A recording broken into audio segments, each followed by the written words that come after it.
Hello and welcome दोस्तों। आज की इस वीडियो में आपको बताने वाला हूँ कि आप किसी भी रेडमी या फिर EMI मोबाइल के अंदर वन हैंडेड मोड को कैसे यूज कर सकते हैं। आप यहाँ पे देख सकते हैं, यहाँ पे कुछ इस तरीके से यहाँ पे वन हैंडेड मोड दिखता है। तो आज की इस वीडियो में आपको बताने वाला हूँ कि आप वन हैंडेड मोड आपके मोबाइल के अंदर कैसे इनेबल कर सकते हैं।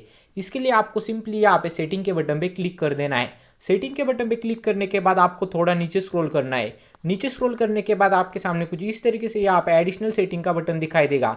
आपको सिंपली यहाँ पे एडिशनल सेटिंग के बटन पे क्लिक कर देना है। यहाँ पे क्लिक करने के बाद आपको यहाँ पे वन हैंडेड मोड का बटन दिखाई देगा। आपको सिंपली यहाँ पे क्लिक कर देना है। यहाँ पे क्लिक करने के बाद आपको सिंपली इसे ऑन कर देना है। इसे ऑन करने के बाद आपको यहाँ पे कुछ इस तरीके से यहाँ पे इंस्ट्रक्शन दिखाई देगा। आपको सिंपली यहाँ पे होम बटन और बैक बटन को कुछ इस तरीके से यहाँ पे प्रेस करना है। इसके बाद आपको वन हैंडेड मोड से एग्जिट करने के लिए ऊपर यहाँ पे कहीं पे भी टच करना है।